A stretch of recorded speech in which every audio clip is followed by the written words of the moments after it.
Hello, everyone. This is Wendy Sellers, the HR lady. Today, we are here to talk about retaining great employees by using training and development. We will go over knowledge, skills, and abilities, implement training and development options, and examine accountability. So, let's get started. So I think that we all know that turnover is expensive. That's probably why you're here today. And that trained workers are limited, meaning that they show up at your door at an interview and they're already trained. Gallup says that only 13% of employees are engaged. The rest of them will leave your company the minute a better job becomes available. Or in some cases, the better job might not be the job duties, but the pay or the benefits. Another survey says 40% of employees with poor training will leave within the first year. Some of that's involuntary, some of it is voluntary. And then another survey says 68% of employees say training and development is the company's most important policy. And I personally know from experience that training and development should be the most important policy in practice. However, it rarely is because we don't have the time or the money to take care of training and development.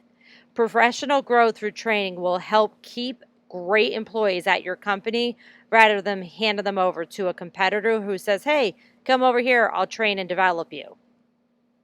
A culture of training and development and accountability starts with job description. So before you even jump into coming up with a training and development plan, whether internal and external, back up and go to job descriptions. Use job descriptions for every part of the employee life cycle, from hiring, actually before hiring, all the way to when they exit. Hopefully, this exit is retirement and not termination. You want to clearly outline in the job descriptions what their knowledge, skills, and abilities should be in order to get that job. And if you don't have a job description, then you're hiring people that are outside those boundaries. You also want to make sure they're fully aware of what their main responsibilities are. These are often referred to as essential responsibilities, all the way down to how are they going to get trained, how are they going to develop, meaning what is their next option for the current job, how can they get a promotion or an enlargement and enrichment, how you're going to hold them accountable, and then again, when are they going to retire, preferably, versus leaving. I have just a quick sample here of what a job description should include. So, again, essential responsibilities. You should also have the minor responsibilities or non essential. This is important for discrimination reasons, specifically related to Americans Disability Act. And so, if you have anything that somebody does occasionally or may do, then that is probably a minor or a non-essential job description or job responsibility, which you need in there, but you may need to make accommodations for ADA purposes. Next section, knowledge, skills, and abilities. You could use preferred, you can use required. Just make sure that it's truly required and not just nice to have. So, for example, if somebody is in a warehouse packing boxes, they do not need a college degree. They probably don't even need a high school certification. So be realistic in order to get the right employees to apply to the job in your area, your geographical area, and then, of course, in your pay range. Next section could be education and certifications. Again, if applicable, make sure that you do have physical and mental requirements. This, again, is important to make sure people are prepared if they have to lift heavy boxes. How often do they have to lift it? If they're in the sun all day, how often are they in the sun all day? And then this comes into play for ADA purposes as well. One thing that I see companies not putting in their job descriptions is behaviors. And trust me when I tell you, my phone rings all day, every day, including nights and weekends, because people have an attitude or a behavioral problem. Rarely is my phone ringing because a manager doesn't know what to do about somebody's performance. They're usually confused what to do about behavior, aka attitude. So if you put your company values in the job description, then it is now part of the job that they have to act in this manner or behave in this manner. If you need help with that, you could check out my first and second book, which talks about this a great deal. My second book has step-by-step instructions on how to create company values with an employee-based committee. So I think these are all very important, what you're seeing on the screen here, not just for hiring, but for all the life cycles. So hiring, promotions, accountability, all the way to, again, hopefully retirement and not just exit.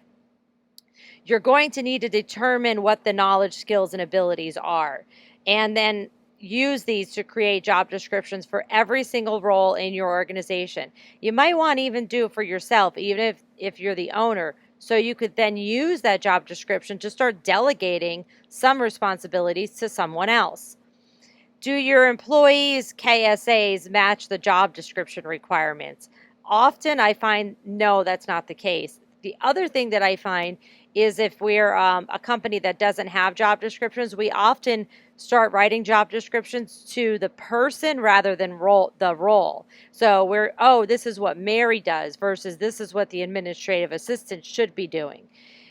It's easy to get into that territory, but try not to. Pull yourself back from who is in that territory, because if you have somebody with a very unique skill set and they leave, they retire, they hit the lottery and move on, it's going to be very difficult to replace them if you wrote the job description specifically for them, the person, aka Mary in this case, versus the role.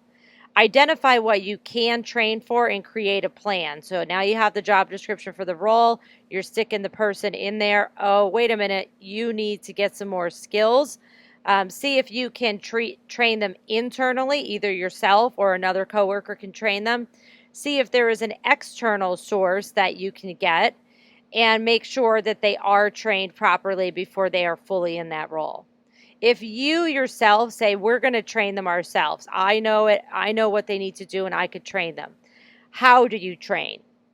Don't expect them to just read some manual, because rarely do people learn from reading. It's usually interaction and then doing it, which means they're probably going to make mistakes, and you have to be prepared for that.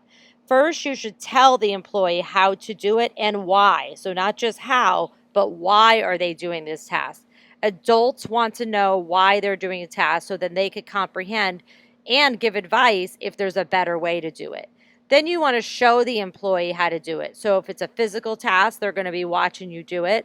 If it's a task on the computer, maybe you're on the computer doing it and they're watching over your shoulders. Then you reverse that and you do it with them, but you start having them do it where you're watching. And for those people that are listening that are control freaks like myself, you're going to have to really bite your tongue a little bit and see if you could handle them making mistakes, and then question them after. What do you think went right there? What do you think went wrong? What is a better way that this could have been approached? And then give them the advice. But face it, we all learn by screwing up. So your employees are going to need to make mistakes and then be corrected and given an opportunity to do the right thing in order to learn. Use technology as well. We don't all have money to be using some fancy system, but most of us have a smartphone. So what you can do is you can record yourself or a long-term employee doing the job or the task. Why do I say yourself or a long-term employee? Because you don't want to be recording a newer employee who might leave doing the task. Also, get with your lawyer, but you do want to make sure your employees that you're recording sign off on the permission to record them and to use them even if they leave the organization.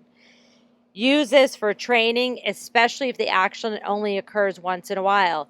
So if you have to do a report only once a month, it's going to take them 3 or 4 months to learn how to do this report, because they're only doing it 2 or 3 times before they're an expert at it.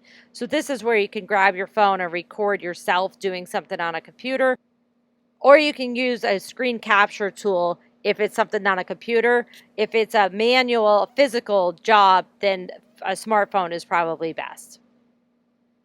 You could then save this on the intranet if you have an intranet. If you don't, a lot of people have Dropbox or Google Drive, something like that. You could even have like a tablet or a laptop or a computer that is set up in a training area that everything's loaded on there, and so that everybody gets access to it to watch these videos and then be able to ask questions. make sure that people do have access to this, and in their work day, make sure if there's any passwords or anything like that, that they're easily accessible. Otherwise, people will get frustrated and give up. You could also enroll in video-based training with external resources as well. Practice, though, is the best way to do training. So if you are training somebody on something, whether it's physical or whether it's in the office, practice is the best training. The best way to learn the job is to actually do the job. Caveat, this means there's probably going to be mistakes as well, but we learn from our mistakes. In order to avoid these costly mistakes, a trainer must oversee a trainee in action, provide feedback, and redirect or retrain. What I often see, and I get it because we don't have the time, we don't have the money, is a trainer is also working alongside the employee, and they're not fully dedicated to the trainee, and therefore the trainee may be making mistakes, and because the trainer is actually doing a job or another job as well, they don't notice the mistakes. So this means if you are training somebody on a serious task, whether it's for 30 minutes, whether it's for 4 hours, whether it's for 3 days a week, I implore you to not be multitasking that day so that you can solely be focusing on the trainee so that you can get the trainee to be an expert, and then you can move on to your other job. This right here is the reason people don't have training or official training, because nobody has time for training. But you know what else we don't have time for? We don't have time to interview. We don't have time to hire. We don't have time to rehire. We don't have time to hold people accountable. We could remove a lot of that wasted time if we train people right the first time and then get them to stay. Create a plan and connect it to the job description. You know that job description that we just did? Ask yourself, ask your employees, okay, here's our job description, even if it's new or revised, what is needed for the current role, and do you, ex-employee, have this? Or do you, XYZ employee over here who's just starting, do you have these skills, or do you need to be trained on it? Find out what your employees want to learn for the future. This is the way you get them to stay, is you give them those skills, and hopefully you let them use those skills in your workplace and not in your competitors as well. Host regular training sessions and schedule it is my advice, because we often do what is scheduled, but we don't do what is out of sight, out of mind. So if you say, hey, every third Wednesday of the month, we're going to do half-day trainings, and this department is required to come, and then every third Thursday, for example, this department over here is required to come, then it becomes normal that the training happens on those dates. And if you have new hires, maybe the day before that training is the day that the new hires start, or the day of the training. Use qualified employees as trainers. And I have a star here, an asterisk here, because not everyone is good at training. They might be your rock star employee, but they're not good at communicating what they do to other employees. So you're going to have to vet that out and just not make sure that you're taking your most qualified employee off of line to do a training that they can't do.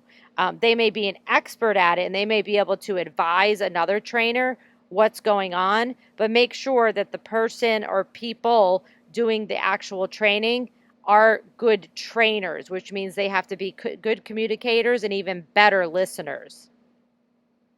And then eventually you will get to the point where you can cross-train workers. What do I mean by that?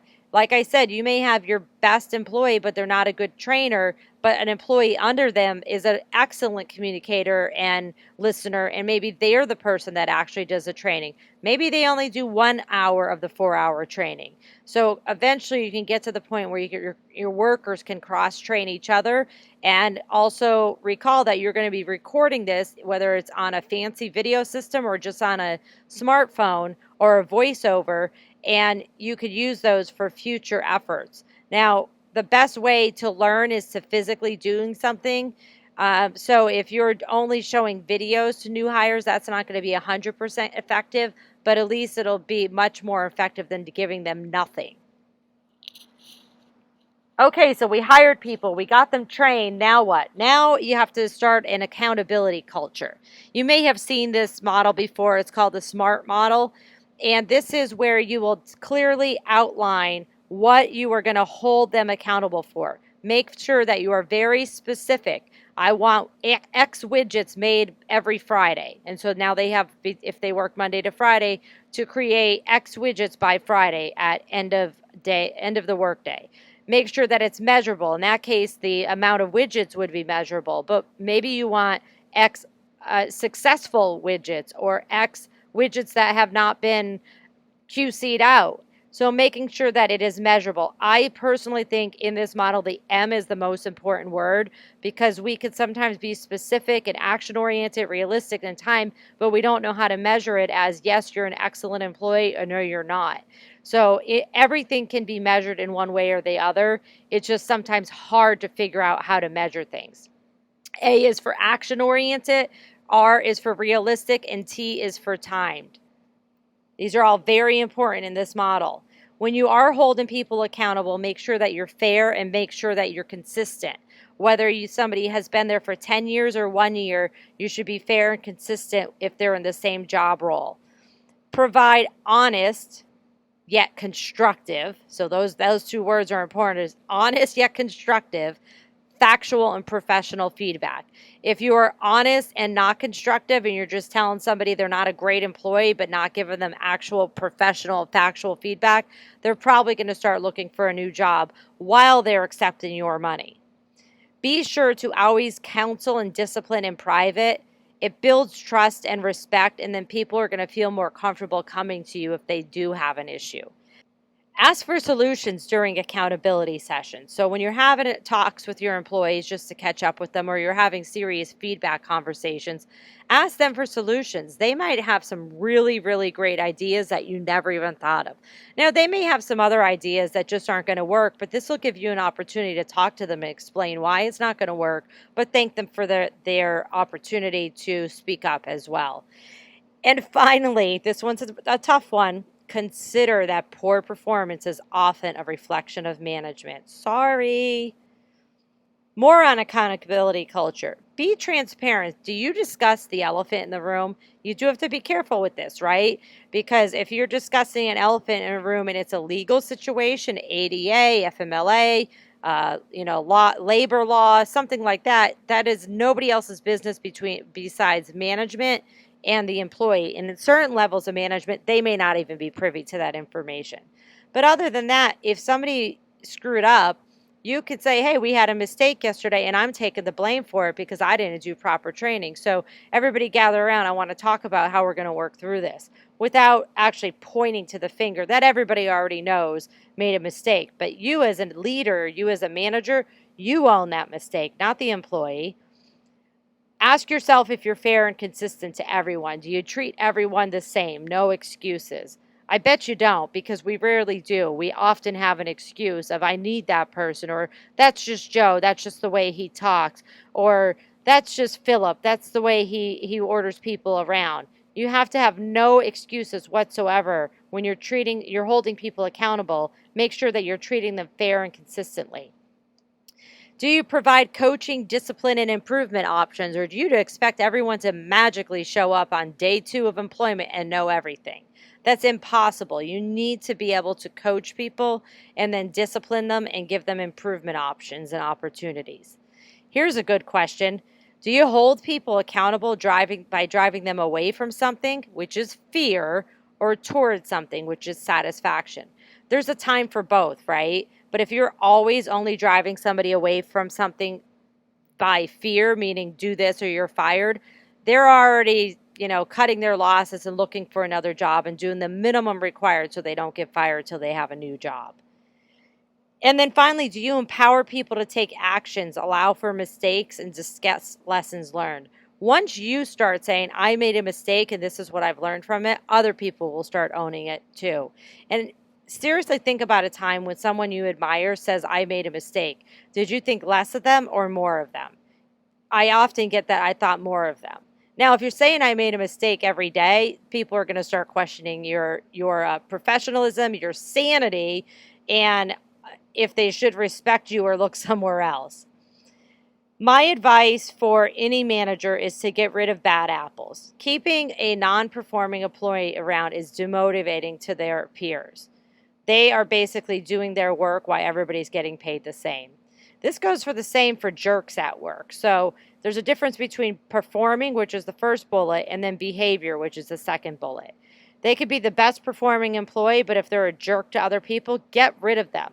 You're going to see your employees be very, very happy and offer to do the work for the exiting employee because it's now a bright light at the dark end of a tunnel, which everyone has been living in. To sum this up, how do you create a sustainable team? First, you actually have to hire the right person slowly.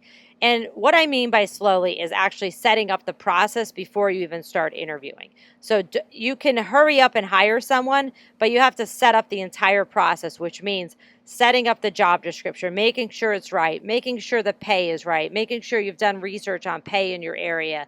And then if the pay is not right and you have to give more pay to your candidates, then you're probably going to have to bump the pay of your internal and your employees that are already there in the organization. And that's a hard pill to swallow. But if you already have the right pay, then it'll be a lot easier to find somebody. So take your time before you start the interviewing process. Make sure it's all set up right and you have all your ducks in a row and that you have a training plan set up for the day they start. Then you can hire them quickly and move on to training them. Train them first, then develop them. So training is for the current job and development is for the future job.